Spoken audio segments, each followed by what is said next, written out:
Salut tout le monde, Manière Cigarage 68 ce matin pour unboxing. Ouais, je l'ai fait exprès puisqu'on prétend toujours que j'ai l'air d'un psychopathe. Donc autant donner raison aux rumeurs. Ce matin, non, le lapin n'a tué personne. Mais ce matin, la poste m'a amené quelque chose que j'attends depuis longtemps. Alors, j'ai pas eu un délai de livraison de 1 an et plus, parce que ça fait plus d'1 an que j'attends cette machine. C'est tout simplement le fait que quand elle est sortie, il manquait quelque chose d'essentiel à cette machine, qui n'a été ajouté que plus tard par le fabricant en option. La pièce option d'ailleurs est déjà arrivée chez moi. Je vous la sortirai tout à l'heure. Ceci est arrivé chez moi par Frédéric de chez Buggy Brushless Shop. Donc si vous cherchez du matériel Obao, parce que ceci est un Obao Hyper MT Sport, pas la version plus qui est la dernière qui est sortie avec des pneus boudins et une carrosserie de Monster Truck, mais la version Sport donc avec une carrosserie entre un Truggy Monster et des roues taille basse. Je suis pas personnellement fan de ce genre de roues, mais j'aime beaucoup le look de cette carrosserie. Je suis grand fan de Obao parce que ce sont des machines extrêmement solides et fiables. Les pièces de rechange sont très accessibles, pas très chères non plus, quand il en faut, parce que vraiment on casse pas grand chose sur Obao. Alors, cette machine aurait dû arriver la semaine dernière. Il y a eu cependant un petit couac de la part du fournisseur qui est CML Distribution. Petit couac, peut-être pas directement de chez eux, peut-être que le couac a déjà commencé partie de... Ça y est, je dégomme la caméra, désolé. Si je veux vomir, tu sors. Petit couac au départ en Chine, puisque Frédéric a reçu des MT Sport Plus en kit, alors qu'ils ne sont même pas encore disponibles sur le marché. Il a donc dû faire le nécessaire pour me rattraper rapidement la situation, puisque moi je voulais absolument un MT Sport.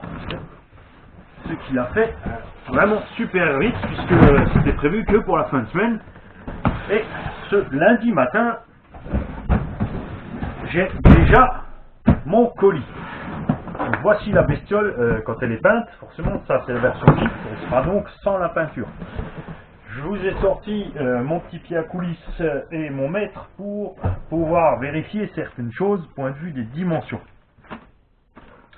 La machine, d'après le constructeur, est relativement lourde, ce qui nous fait déjà dire qu'ils ont chargé en plastique là où il fallait. Nous avons donc les jantes qui sont énormes en taille basse. On va vite comparer puisqu'on l'avait tout à l'heure en main avec une jante de Trooper. Je suis toujours là, vous en faites pas, j'arrive. Voilà, hop là. Donc, Trooper E6, Obao Hyper MT. Jante exactement de la même dimension. C'est ce que j'espérais, puisque je connais la qualité Obao, j'ai toujours été bien satisfait avec, et que je trouve les jantes du Team Magic un peu trop rigides. Donc j'aimerais essayer de coller mes petits pneus du Trooper sur des jantes Obao. Je vais donc pas tarder à recommander quelques jantes Obao.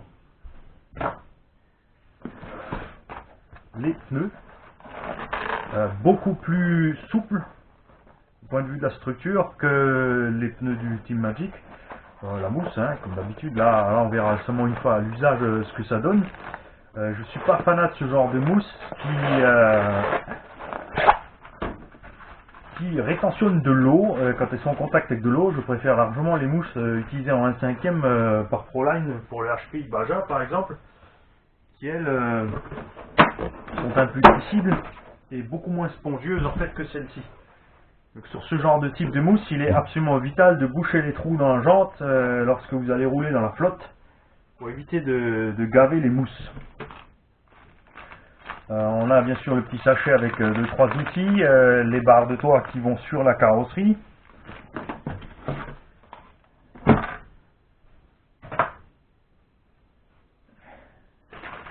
Et je vais vous sortir l'engin. Alors d'abord on voit aussi il y a des petits trucs chromés qui se promènent dedans. En fait ce sont des petits bulbes pour faire semblant d'éclairage qui sont intégrés dans le pare-choc, qui ici sont venus se décoller et se poser dans le carton. Ça me dérange pas puisque de toute façon je comptais les enlever pour mettre un petit kit d'éclairage. Alors, on va sortir la machine avec son petit support. Faut que je la découvre avec vous. Moi, j'ai jamais eu cette machine en main, je l'ai pas vue en boutique. Voilà. Alors, la carrosserie est bien plus jolie que ce qu'on voit sur les photos. À ce sujet, tu avais raison, Edouard. Elle est vraiment superbe. Et avec les deux barres de toit, ça va vraiment être chouette. Je voyais ça beaucoup plus style truggy, mais elle est vraiment chouette. La largeur aussi est bien adaptée au truck. Souvent, les constructeurs nous font l'erreur de faire des carrosseries trop fines avec par rapport à la largeur des pneus qu'on va monter sur l'engin. Donc, je vais vous la montrer encore une fois de très près. Cette carrosserie va aussi me servir pour vous faire le tuto sur pour la peinture pour les débutants. J'ai un aérographe, mais je peins non plus pas à l'aérographe comme les pros le font. C'est simplement juste pour mettre de la couleur sur mes carrosseries. Je vous ferai un petit tuto à la bombe, ce qui est le plus simple pour les débutants. Et les 2-3 erreurs à ne pas faire. La plus grande d'entre elles étant de peindre dans une pièce qui n'est pas couverte et prévue à cet effet, parce que quand votre chérie vous tombe dessus ou votre maman, les gars, faut courir, il y en a partout. Alors, les petits risants, voilà.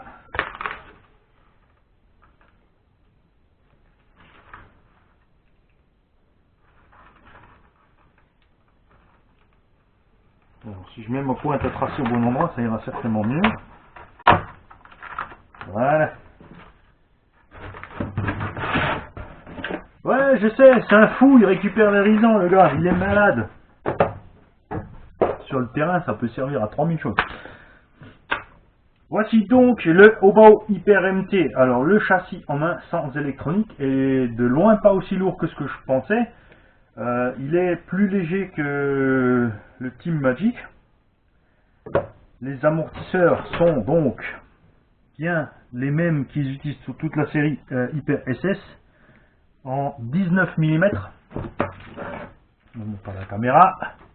Ça vous évite bien la preuve que Tonton Mani dit pas que des bêtises.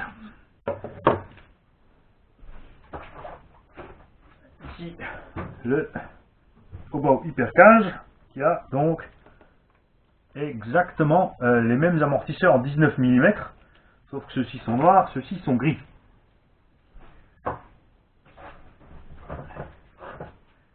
Donc les quelques différences qu'on a pu constater avec Edouard, merci Edouard, c'est grâce à toi qu'on le sait, entre le Hyper MT Sport et le Sport Plus, sont donc les différences esthétiques, les roues, la carrosserie, et les ressorts du Sport Plus sont beaucoup plus durs que ceux du MT Sport simple. L'énorme boîte radio que vous voyez là devant n'est pas étrange comme certains l'ont dit, c'est tout simplement dû au fait que ces châssis sont également distribués en thermique. Vous avez donc toute la place pour mettre les éléments supplémentaires nécessaires au thermique, savoir le pack de réception. Le cerveau des gaz doit être placé, je pense, ailleurs. En tout cas, elle est vraiment énorme et ça va nous permettre de placer certaines choses dedans. Pour ceux qui n'aiment pas des boîtes de cette taille, je pense que vous aurez rapidement fait de faire autre chose. Le support du variateur est une grande lamelle de plastique souple qui sera sûrement critiquée. Même moi, c'est vrai, je trouve ça un peu moyen. Par contre, ça protégera à fond le contrôleur de toutes les vibrations et tous les chocs que le châssis va subir. Ça, c'est un bon point. Pareil ici, issu du thermique, puisqu'ils ne vont pas nous fabriquer une boîte exprès pour le brushless, une boîte exprès pour le thermique. Les petits capuchons ici d'accès sont réservés au réglage du passage au réglage des mazlottes pour les passages des vitesses sur la boîte de vitesse. À voir effectivement, parce qu'en plus il existe une option marche arrière pour les thermiques sur cette boîte. Forcément nous en brushless on a juste la démultiplication et ça s'arrête là. Donc le point faible que je vous disais sur cette machine, la raison pour laquelle je n'ai pas acheté dès qu'elle est sortie, cet engin est livré sans différentiel central, sans slipper, donc absolument aucune protection pour la transmission. Ce que je ne savais pas au départ, que j'ai vu à peine une fois qu'on a pu accéder au PDF des pièces détachées sur le site de Obao, c'est que les différentiels ne sont pas ceux montés dans la série Hyper SS ou dans le Hyper ST Pro. Ces différentiels sont en 29,9, donc des dents absolument immenses, beaucoup plus solides. Je ne sais pas encore s'ils sont hélicoïdaux, je ne crois pas d'après ce que j'avais vu. J'en démontrerai un pour voir ce qui se passe là-dedans. L'autre chose qu'ils ont fait aussi, c'est que tout comme Team Magic, ils ont abandonné le BTR qui est fixé sur un méplat pour le remplacer par un spline qui est directement vissé, comme le font par exemple HPI ou Traxxas. Ce qui évitera donc bien des soucis, quoique ce petit BTR qui se débloque des fois, c'est pas toujours un mal, puisque ça peut protéger votre transmission sur les gros chocs. Et là, je vous vois sûrement baver depuis avant. Vous avez raison, regardez-moi voir la taille de ces bras de suspension. Alors, on va les mesurer, et on est à quasiment 15 mm de plastique, les gars, pour les bras de suspension. La partie avant est un peu plus épaisse, ici on arrive quasiment à 16 mm. Au point le plus fin, on est quand même encore à un bon 12 mm. Les axes de suspension en 4 mm, semble. Il faudrait que j'y regarde de plus près. Oui, on les voit un peu par là, on va tester ça tout de suite. Comme certains d'entre vous aiment bien la précision, je vous confirme que les axes de suspension sont en 4 mm. Là, vous allez me dire, Mani, ouvre la notice, regarde. Oui, c'est vrai, vous avez raison. J'aurais pu regarder sur le PDF, tout simplement, ça doit bien être décrit. L'autre point faible de ce châssis, ce qu'on a vu faire chez certains youtubeurs, c'est qu'ils ont tordu le châssis ici à l'avant. Alors, est-ce qu'il y a eu une modification de la part de Obao, oui ou non? On est dans le flou, il n'y a rien d'officiel sur leur site. Il existe donc un petit renfort qu'on peut visser ici. Les trous d'ailleurs sont déjà pré-percés pour le montage de ce renfort. Personnellement, je vais tout simplement fabriquer quelque chose moi-même. Le slipper, par contre, je vais l'installer. Je l'ai reçu la semaine dernière, donc avant la machine, puisqu'il aurait dû arriver en même temps que la machine, ce qui n'a pas été possible, vu petit problème qu'a eu le détaillant. J'ai aussi pris la petite Willybar de chez Obao. Ça, je leur reproche de ne pas l'avoir livré avec de série. Et l'autre chose que je leur reproche, je vais l'ouvrir pour vous, devant vous. Et vous serez, je pense, d'accord avec moi. Et même si ça ne va pas changer grand chose à sa solidité, je pense. Donc c'est une roulette du style HPI. Un petit bandeau de caoutchouc souple avec la roulette coincée dedans. Cette roulette n'est pas montée sur roulement. Il y a juste tout simplement la vis qui va passer à travers. Ce que je trouve personnellement moyen, puisque l'axe en plastique, le trou dans le plastique va forcément aller s'usiner à un moment ou à un autre sur la vis, qui elle reste fixe, ne bouge pas. Alors ils ont prévu, non, ils ont prévu deux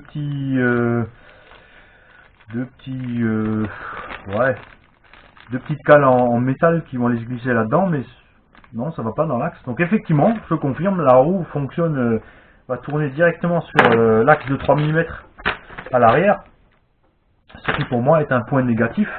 La roulette du Team Magic qu'on a ici en comparaison, comme vous pouvez le voir, puisque c'est quand même une machine qui joue pratiquement dans la même catégorie, la roulette arrière du Team Magic est un monstre, un exemple de fiabilité et de solidité pour tous les autres constructeurs. Forcément, cet assemblage de support d'aileron et de Willybar pèse son poids, mais il protège à fond l'arrière de la caisse. Vous pouvez tomber, je suis tombé des dizaines de fois sur l'arrière du véhicule, cette pièce ne s'est jamais endommagée. Et je le répète, si j'ai craqué le châssis sur le Team Magic, c'est uniquement parce que les températures étaient négatives. Donc, à voir ce que cette roulette va tenir comparée à sa concurrence. Le G4, G5 ici a le même souci de ce côté-là. La roulette, vous voyez, elle est flexible dans tous les sens, ce qui va forcément protéger la roulette, mais pas forcément, qui ne protège absolument rien en fait l'arrière du véhicule. Les pare-chocs du Hyper MT, là aussi, j'aurais aimé avoir quelque chose de plus costaud. Alors, ça a l'air costaud, c'est un peu flexible, mais pas trop. Mais on aurait vraiment aimé du plastique un peu plus épais de la part de Obao à ces endroits-là. Après, à voir toujours ce que ça donne sur le terrain. Et l'autre chose que je trouve étrange sur cet engin, c'est qu'ils ont mis tout le poids à l'arrière. Quand on sait combien pousse le brushless et les forces qui sont mises en route dès 1 tour minute avec nos moteurs brushless, je me demande pourquoi ils sont allés mettre tout le poids à l'arrière. Alors ça, sur un thermique, c'est bien parce que ça va simplifier l'assiette en vol et pour les sauts, ça ira beaucoup mieux. Sur un brushless, on aurait aimé avoir des masses plus recentrées, puisque même sur la plupart des truggies, la masse est centrée vers l'avant pour éviter de toujours délester l'avant et de profiter pleinement des 4 roues motrices. Les truggies fonctionnent forcément avec un différentiel central, celui-ci non, il aura toujours sa motricité stable sur les 4 roues. On peut donc effectivement glisser vers l'arrière pour tout simplement l'assiette en vol et pour faciliter le franchissement des obstacles. Donc un petit coup de gaz fera lever l'avant, ce qui évitera à la machine de heurter les obstacles violemment. Ce que j'apprécie beaucoup, c'est que l'avant et l'arrière sont symétriques. Donc ce qui explique aussi pourquoi les pièces ne sont pas très chères. Ce sont les 4 mêmes triangles de suspension, les 4 mêmes fusées.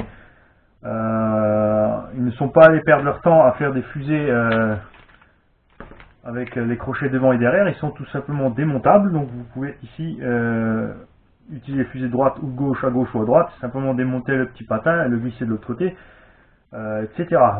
Pour la casse ce sera pareil, donc à voir ensuite si on va casser au niveau de la fusée ou du petit ergot ici en plastique, ce qui diminuera aussi le coût des réparations en cas de casse.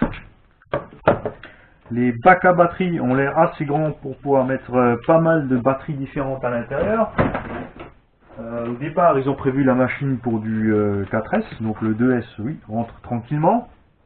Et on va donc passer au 3S. Alors le 3S en soft case passe sans problème. Les 3S en boîtier rigide, par contre, ça va être un problème pour les rentrer. Pour la longueur aussi, ici, pas de problème. Une simple batterie standard en 160, celle-ci fait 155 ou 160 mm. Ne posera aucun problème pour être glissé dans le bac. L'arceau, ça c'est un truc que j'adore, vous me connaissez maintenant, j'en mets à toutes les sauces partout ici, ben, c'est livré avec. Et ça c'est génial. Alors, seule chose que je veux voir, c'est est-ce que, selon comment on règle la carrosserie, l'arceau est bien ras ici du toit. Donc effectivement, sur les retournements, la carrosserie va donc se presser sur l'arceau et vous allez éviter de craquer ici la benne ou d'arracher vos plots, de faire passer les goupilles à travers la carrosserie. L'autre chose qui est bien, c'est que ces petits ergots en plastique à l'arrière qui remontent sur la carrosserie, là où vont être fixées donc deux petites barres de toit ici qui renforcent encore une fois cette carrosserie, protègent aussi les fixations, ce qui évitera aussi d'arracher les circlips et de les voir se balader dans la pelouse. À l'avant, ils sont un peu plus exposés, mais je dirais qu'avec l'angle global du nez et du toit, on devrait pouvoir passer sans les accrocher. Et d'ailleurs, je ne sais pas si on voit bien, c'est pas encore peint, regardez-moi le museau de cet engin.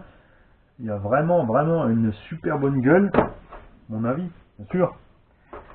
Il y en a qui vont pas aimer, c'est sûr.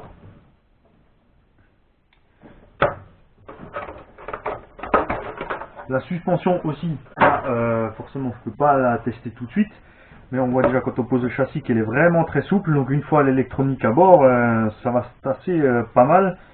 Je pense de ce côté-là, il va falloir faire quelques réglages.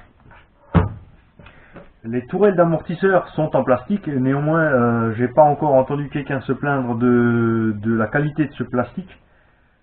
À voir si par la suite ils vont nous fournir des versions en alu. Alors pour le réglage des carrosseries, ils ont copié le système du Savage, c'est-à-dire que vous pouvez régler ici à l'intérieur le patin complet en hauteur. Tout ça est très souple, ce ce qui est très bon parce que quand on sait ce qui arrive à nos carrosseries, quand on passe nos petits films en ralenti, je peux vous dire que c'est pas triste tout ce qui se déforme là-dedans. L'autre point cool qu'ils ont fait, c'est, enfin, cool oui et non, ça dépendra de la taille du moteur que vous avez utilisé avec ailette ou pas. Donc le moteur est fixé à l'avant sur un patin mobile, donc sur un chariot que vous pouvez glisser pour régler votre entre-dents, moyennant 2 vis en dessous, et ils ont quand même mis encore une bague de fixation supplémentaire pour éviter, donc forcément qu'avec le poids du moteur sur les chocs, que le moteur torde cette plaque. Ce qui arrive notamment sur le Team Associated de Rival, si vous y allez vraiment fort. Ce qui peut aussi arriver si vous avez un Team Magic Trooper standard avec la plaque simple prévue en 4S, vous passez en 6S avec un gros moteur. Le poids du moteur étant conséquent, vous allez risquer de tordre la plaque si vous ne prenez pas la version option. Donc ils ont résolu ça. La boîte est entièrement en pignon métallique à l'intérieur, d'après ce qu'ils nous disent. Je vais jeter un coup d'œil à l'intérieur plus tard si elle est bien graissée. Mais je suis pas inquiet, Obao ne m'a pas encore livré de matériel pas bien fait à ce niveau-là. Les différentiels sont très libres. Ce qui est important étant donné qu'il n'y a pas de différentiel central. Si vous faites des différentiels avant-arrière encore plus raides, la puissance et la force transmise aux impacts ne pourra être évacuée nulle part et vous allez forcément endommager vos différentiels. Voilà donc pour ce petit Hyper MT Sport. Je vous le montre encore une fois de près. Moi je suis fan de la construction simple, quand même déjà beaucoup plus léger que ce que j'attendais. Et à voir ensuite ce que ça va donner avec la solidité. Mais vu la taille des bras, je crois qu'il n'y aura pas besoin de s'inquiéter. C'est vraiment costaud. Et toutes les fixations de bras aussi d'ailleurs sont en alu. Les cellules ont la forme typique des cellules qu'utilise Obao depuis le HyperSS. Voilà. Moi, ça me plaît, je suis content. J'espère que vous avez pu voir ce que vous vouliez voir si vous aviez des doutes sur l'achat de cette machine.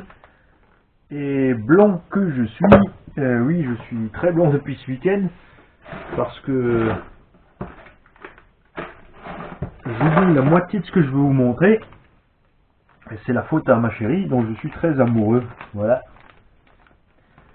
Le kit de slipper central, en fait, vous allez être obligé de démonter la boîte de vitesse et de changer l'axe de sortie de boîte pour monter le kit de slipper. Et il est livré aussi avec une nouvelle couronne. Alors, celle-ci a l'air d'être en acier pas trempé mais pressé à froid. Et celle-ci, par contre, elle a l'air d'être en acier fraisé. On verra ça de plus près quand on l'aura cassé. En attendant, je pense qu'ils avaient mis sortie enfin pour la couronne principale, un pignon un peu plus fragile pour éviter justement lors des gros chocs de flinguer les différentiels, mais plutôt cette pauvre petite couronne qui est vraiment très simple à remplacer et qui coûte vraiment 3 fois rien en pièces de rechange selon le listing Obao. Je vous dis à bientôt pour la machine complétée, le tuto pour la carreau et les essais, les crash tests, même s'ils seront involontaires. C'est une machine que j'ai pas spécialement envie de maltraiter, mais ça peut venir, on sait jamais. Ça dépend de la lune. Salut tout le monde.